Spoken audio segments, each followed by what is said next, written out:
الوقوف على المشهد في ميدان التحرير ينضم إلينا مفادنا هناك منذر أبو دوح. منذر، أطلعنا على الوضع الآن ومستجداته داخل ميدان التحرير. منذ نصف ساعة بدأت قوات الجيش النزول إلى ميدان التحرير بعد حالة الاحتراق التي حدثت في المجمع المصري العلمي. قامت قوات الجيش بفض المتظاهرين في ميدان التحرير.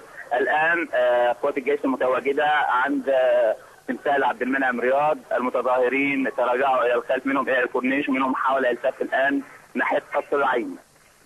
هل هناك اشتباكات تدور ما بين المتظاهرين وقوات الجيش التي وصلت بالفعل إلى ميدان التحرير؟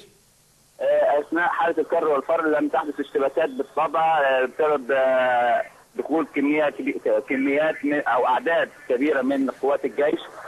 المتظاهرين غالبيتهم فلنقل تراجع قوات الجيش إلى منطقة كورنيش النيل ومنطقة قصر العين للاتفاق من الناحية الخلفية. نعم. منذر، يعني هل حالة المرور ما زالت كما هي داخل ميدان التحرير أم تم إغلاق الميدان في هذه اللحظات؟ بطبيعة حالة الكر والفر التي حدثت منذ نصف ساعة وهروب أو تراجع المتظاهرين ودخول قوات الجيش أدى ارتباك في الحالة المرورية وتراجع السيارات من هذه المنطقة واتجاهها لأي بدائل أخرى بعيد عن منطقة ميدان التحرير وعبد المنعم.